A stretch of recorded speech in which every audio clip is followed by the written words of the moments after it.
हुक्मरान तो वो थे, लोगों की दहलीज पे अमन देने वाले, लोगों की चौखट पे जो है वो नूर बांटने वाले। और तुम्हें मैं हजरत उमर की कहानी सुनाऊं। हजरत उमर दिन को तख्त हुकूमत पे बैठते थे और उनका तख्त को सोने जबरजद का नहीं था, मस्जिद नबवी की चटाई थी, और सारा दिन वहां बैठ के लोगों की बातें सुनते। और जब रात के अंधेरे गहरे होते, उमर भेष बदल के मदीने की गलियों का गश्त करते। कहा तुम्हारे घर से धुआं निकल रहा है और बच्चे रो रहे हैं, उनको खाना क्यों नहीं देती? कहने लगी उमर की जान को रो रही हूं। उमर के पांव तले से जमीन निकल गई। कहा क्या हुआ? कहा 3 दिन से हमारे यहां खाने के लिए कुछ नहीं है। रोजाना बच्चे रोते हैं और हंडिया के अंदर पत्थर डाल करके नीचे से आग डालती रहती हूं कि बच्चे इंतजार कर करके सो जाएंगे। कम वक्त सो भी नहीं रहे और वो पत्थर पकेंगे भी क्या, और मैं उमर की जान को रो रही हूं।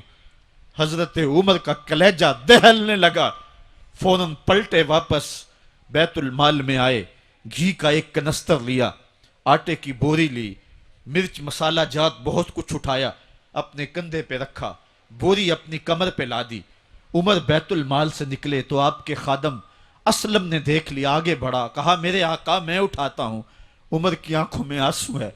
कहा असलम कयामत के दिन मेरा बोझ उठा लोगे?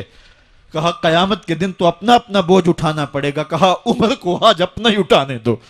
हजरत उमर वो घी का कनस्तर और वो आटे की बोरी सर पे उठाए हैं और उस खातून के घर जाते हैं और दस्तक देते हैं। वो जब देखती है उसकी जान में जान आ जाती है। कहा जल्दी जल्दी आटा गूंदो, और उमर सब्जी काटने लग जाते हैं।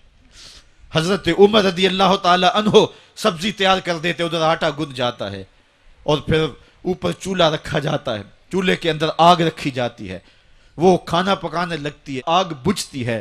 तारीख ने लिखा है आग बुझने लगती है, उमर झुक करके फूंके मारता है। उमर झुक झुक के फूंके मारता है। खाना पक गया और बच्चों के सामने खाना रख दिया, बच्चे खा रहे हैं। अब बच्चे रो रो के निढाल हो चुके थे। हजरत उमर अपने हाथों को और अपने घुटनों को और अपने पांव को जमीन पे लगा के, जिस तरह बकरी का बच्चा चलता है, वेड़े के अंदर कभी इधर चलते हैं कभी इधर चलते हैं, ताकि बच्चे मुझे देख के खुश हों और दिल में कहते उमर जितना रुलाया है अब इतना हंसाना भी पड़ेगा। तो कभी उमर अमीरुल मोमिनीन, ये मैं किसी आज के जो है वो लोगों के वोटों पे मुंतखब होने वाले हुक्मरान की कहानी नहीं सुना रहा, मैं उस उमर की कहानी सुना रहा हूं जो 23 लाख मुरब्बा मील का हुक्मरान है, आधी दुनिया का बादशाह है। हजरत उमर जो है जिस तरह बकरी का बच्चा चलता है, इस तरह अपने हाथ और अपने घुटने जमीन पे टेक करके जो है वो इस तरह चलते हैं। बच्चे उमर को देख के मुस्कुराते हैं। जब बच्चे मुस्कुराने लगे तो हजरत उमर ने उस खातून से कहा बुढ़िया उमर को माफ कर दे। उसने कहा तू इतनी हमदर्दी क्यों करता है? कहा उमर बेचारा बड़ा फंसा हुआ है, फिक्र है उसको यरमूक को फुस्तात तो हुलवान की, जब फतह है मिस्र तो तैयारी है ईरान की। आते जाते वफद से मुलाकात भी करता होगा, आते जाते वफद से मुलाकात भी करता होगा, और शब को मालूम हालात भी करता होगा। कांटों में उलझी हुई बेचारे की जान है, नींद उसको भी आती है, आखिर वो इंसान है। मेरी बहन उमर को माफ कर दे।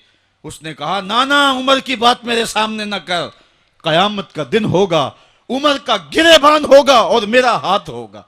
जब उसने ये बात कही तो उमर बर्दाश्त न कर सके, बच्चों की तरह बिलक बिलक के रोने लगे। कहा वो बदनसीब उमर तेरे सामने है, आज ही कहला जो कहना है, कयामत के दिन मुझे माफ रखना। उसने कहा तू उमर है? कहा बदनसीब उमर तेरे सामने खड़ा हूं। मेरे उमर कहते हैं अगर दजला के किनारे एक बकरी का बच्चा भी प्यासा मर गया, उसका हिसाब भी उमर से लिया जाएगा।